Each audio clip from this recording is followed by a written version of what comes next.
وزارت اطلاعات اور نشریات نے وادی دیرا کو فوج کے احکامات پر خالی کرانے کی بے بنیاد خبروں کی تردید کر دی۔ کہا کہ حکومت نے ان گمراہ کن خبروں کا نوٹس لیا ہے۔ بے بنیاد خبروں پر دعویٰ کیا گیا کہ وادی دیرا کو فوج کے احکامات پر خالی کروایا جا رہا۔ یہ دعوے بے بنیاد، بدنیتی پر مبنی اور مخصوص مقاصد کے تحت کیے جا رہے ہیں۔ حکومت یا مسلح افواج نے وادی دیرا کو خالی کرانے کا کوئی حکم جاری نہیں کیا۔ سیکیورٹی اداروں کے خلاف غلط معلومات دینا ذاتی اور سیاسی مفادات کا حصول ہے۔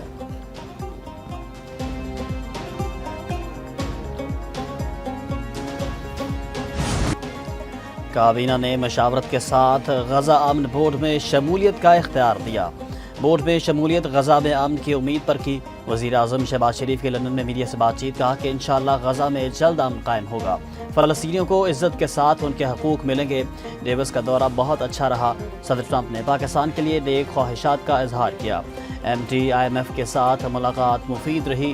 انہوں نے پاکستان کی معاشی اصلاحات کو سراہا۔ وزیر اعظم کی Pakistani high commission Ahmed high commissioner نے استقبال کیا۔ وزیر اعظم کی مسلم لیگی کارکنوں سے ملاقات۔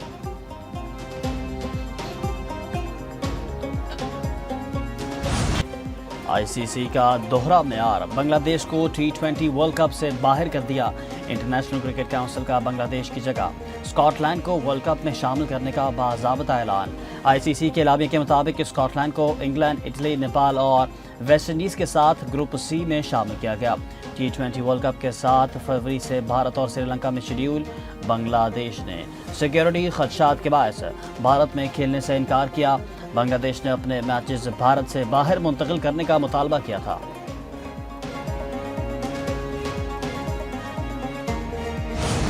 بنگلہ دیش کو T20 ورلڈ کپ سے نکال کر ناانصافی کی گئی۔ Pakistani team T20 world cup میں شرکت کرے گی یا بوائیکاٹ، فیصلہ حکومت کا ہوگا۔ چیئرمین PCB محسن نقوی کی میڈیا سے بات چیت، کہتے ہیں کہ بنگلہ دیش کو ورلڈ کپ میں شامل کیا جانا چاہیے۔ ICC کے اجلاس میں کہا تھا دوہرا معیار نہیں ہونا چاہیے۔ وزیر اعظم شہباز شریف ملک سے باہر ہیں، واپس آئیں گے تو فیصلہ کریں گے۔ مزید کہا کہ وادی سود میں کرکٹ اسٹیڈیم کی تعمیر کے لیے کام جاری ہے۔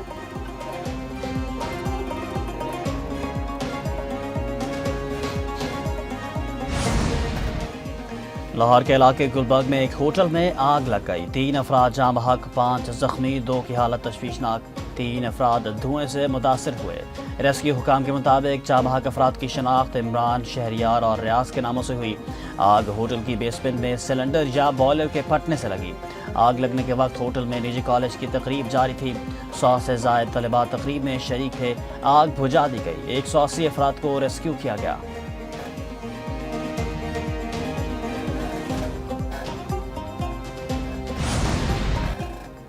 سانحہ گل پلازہ کی تفتیش میں کسی سے ناانصافی ہوگی، نہ کوئی گنہگار بچے گا۔ لاپتہ افراد کو بھی جلد تلاش کر لیں گے۔ ڈپٹی کمشنر ساؤتھ کی SSP سٹی کے ساتھ میڈیا سے گفتگو، کہا کہ تکنیکی وجوہات کے بنا پر سرچ آپریشن مکمل نہیں کر پا رہے۔ دوسری جانب گل پلازہ میں آگ لگنے کے واقعہ سرکار کی مدعیت میں مقدمہ درج کر لیا گیا۔ مقدمے میں غفلت اور لاپرواہی برتنے کی دفعات شامل۔ عمارت میں حفاظتی اقدامات نہیں کیے گئے، کئی دروازے بند تھے جس سے صورتحال خراب ہوئی۔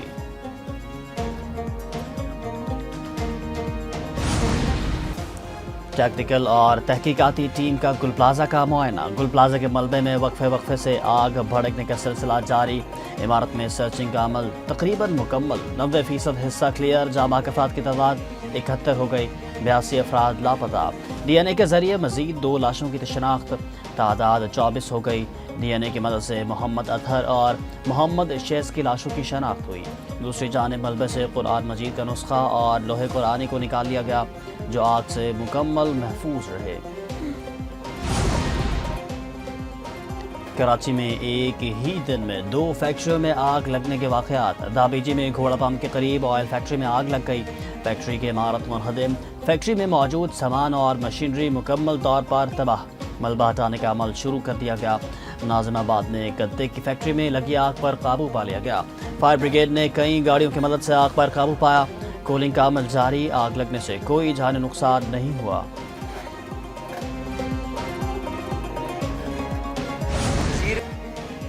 سانحہ گل پلازہ، MQM کا سندھ حکومت پر سنگین غفلت کا الزام۔ فاروق ستار کی پریس کانفرنس، کہا کہ وزیر اعلیٰ سوالات کے جوابات دینے کے بجائے لوگوں کو گمراہ کر رہے ہیں۔ میئر کراچی 23 گھنٹے بعد گل پلازا پہنچے۔ سوال یہ ہے کہ فائر اسٹیشن نئے بنے، کتنی گاڑیاں خراب ہیں؟ گل پلازا میں سب کچھ چل گیا، لاشیں ہی ورثاء کے حوالے کر دیں۔ اسمبلی کے فلور پر عوام کو گمراہ کیا جا رہا، جن پر غفلت کا الزام ہے وہی تحقیقات کر رہے ہیں۔ فاروق ستار سانحہ گل پلازا کے حوالے سے حقائق کو مسخ نہیں کر سکتے۔ گل پلازا کی لیز اور قانون شکنی میں فاروق ستار کا بطور میئر کردار رہا۔ سینئر وزیر سندھ شرجیل انعام میمن کہتے ہیں کہ قانون شکنی میں جماعت اسلامی کے ناظمین کا بھی کردار ہے۔ یہ تمام غیر قانونی اقدامات 18ویں ترمیم سے پہلے کیے گئے تھے۔ فاروق ستار خود کو بری الذمہ قرار دینے کے لیے کوشاں ہیں۔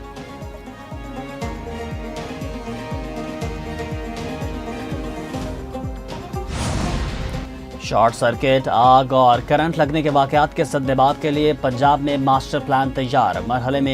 پہلے مرحلے میں لاہور کو بجلی کے لٹکتے بے ہنگم اور خطرناک تاروں سے نجات دلائی جائے گی۔ وزیر اعلیٰ مریم نواز کہتی ہیں کہ بارشوں کے دوران بجلی کے تار حادثات کا موجب بن رہے ہیں۔ وزیر اعلیٰ کا ہاؤسنگ اسکیموں میں انڈر گراؤنڈ وائرنگ لازم قرار دینے کا اصولی فیصلہ۔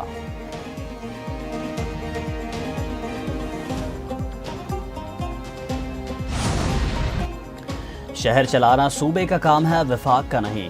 عوام پاکستان پارٹی کے کنوینر شاہد خاقان عباسی کی پریس کانفرنس، کہا کہ پیسوں کی منصفانہ تقسیم صوبوں کی ذمہ داری ہے۔ آئینی ترامیم عجلت میں نہیں، ایواد میں بحث کی بات ہوتی ہیں۔ غزہ بوجھ پر بھی عجلت سے کام کیا گیا۔ پاکستان کو فلسطینیوں کا ساتھ دینا ہوگا۔ سابق وزیر اعظم نے گل پلازا کی مخدوش عمارت کا بھی جائزہ لیا۔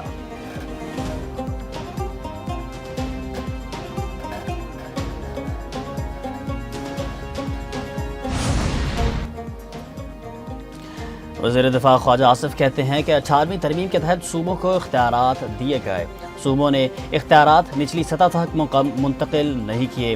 18ویں ترمیم کا اہم جزو بلدیاتی انتخابات کا انعقاد تھا۔ پاکستان میں ہر دور میں انتخابات متنازع بنے رہے، مؤثر طریقے سے بلدیاتی نظام کو نافذ نہیں کر سکے۔ اداروں کو تحصیل سطح پر مالی اختیارات دیے جائیں۔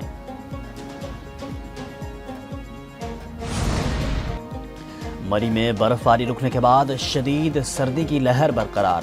گلیات کے بالائی چوٹیوں پر 1.5 فٹ برف پڑ چکی ہے۔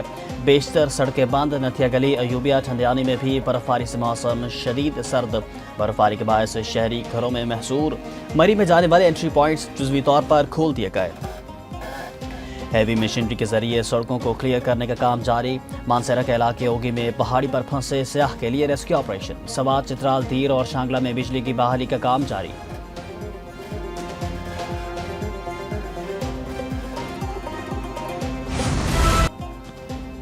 ملک بھر میں شدید سردی کی لہر۔ اسکردو میں پارہ -17 ڈگری سینٹی گریڈ ریکارڈ کر دیا۔ گلگت میں -11، کوئٹہ میں -4، مظفر آباد میں -2 ریکارڈ۔ خیبر پختونخوا میں منگل تک مزید بارش اور برف باری کا امکان۔ پی ڈی ایم اے کی انتظامیہ کو پیش کی اقدامات کی ہدایت۔ چترال، دیر، سوات، شانگلہ، کوہستان، پشاور، کوہاٹ، مردان، نوشہرہ میں بادل برسیں گے۔ بالائی علاقوں میں چند مقامات پر شدید برف باری متوقع۔ برف باری سے متاثرہ علاقوں میں پاک فوج کا ریسکیو اینڈ ریلیف آپریشن۔ جوان برف باری میں پھنسے افراد کو محفوظ بنانے کے لیے کوشاں۔ بچوں، بزرگوں اور خواتین کی محفوظ مقامات پر منتقلی۔ ریسکیو کیا گئے افراد کو خوراک، طبی امداد اور گرم کمبلوں کی فراہمی۔ کلاب، مہمند، کرم، تیرہ میں پھنسے سیاحوں کے لیے پاک فوج کی امدادی سرگرمیاں۔ پاک فوج کے جوان شہریوں کو ریسکیو کرنے میں مصروف۔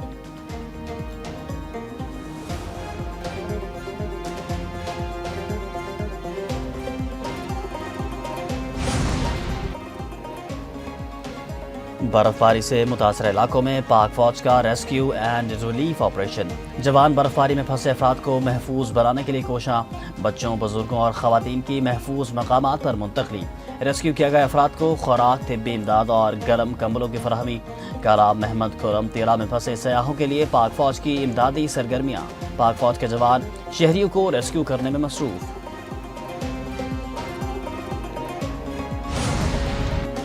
متنازع ٹویٹ کیس عماد مزاری اور ہادی علی چٹھا کو 17 سال قید، دونوں کو مجموعی طور پر 3.60 کروڑ روپے جرمانہ بھی کر دیا گیا۔ ایڈیشنل سیشن جج افضل مجوکا نے تحریری فیصلہ جاری کر دیا۔ عماد مزاری اور ہادی علی چٹھا کو پی کا سیکشن 11 میں بری کر دیا گیا۔ فیصلہ سنائے جانے کے موقع پر ملزموں کا کوئی وکیل عدالت میں موجود نہیں تھا۔ پہلے سماعت کے موقع پر دونوں ملزموں کو ویڈیو لنک پر پیش کیا گیا۔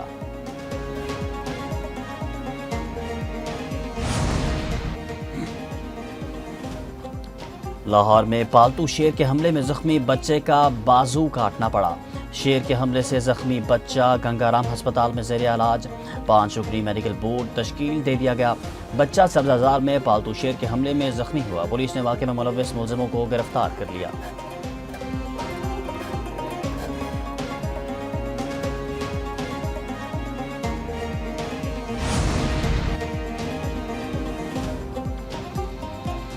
افواج پاکستان کا گوادر سے 1500 کلومیٹر دور کھلے سمندر میں ریسکیو آپریشن سری لنکن میری ٹائم ریسکیو کو کوارڈینیشن سینٹر کی درخواست پر کیا گیا۔ افواج پاکستان کے جہازوں نے ایک بحری جہاز سے بیمار سری لنکن عملے کو ریسکیو کیا۔ بیمار اہلکار کو PNS تبوک پر منتقل کر کے فوری طبی امداد فراہم۔ سری لنکن حکام اور اہلکار کے اہل خانہ نے بروقت اقدام اور تعاون پر پاکستان کا شکریہ ادا کیا۔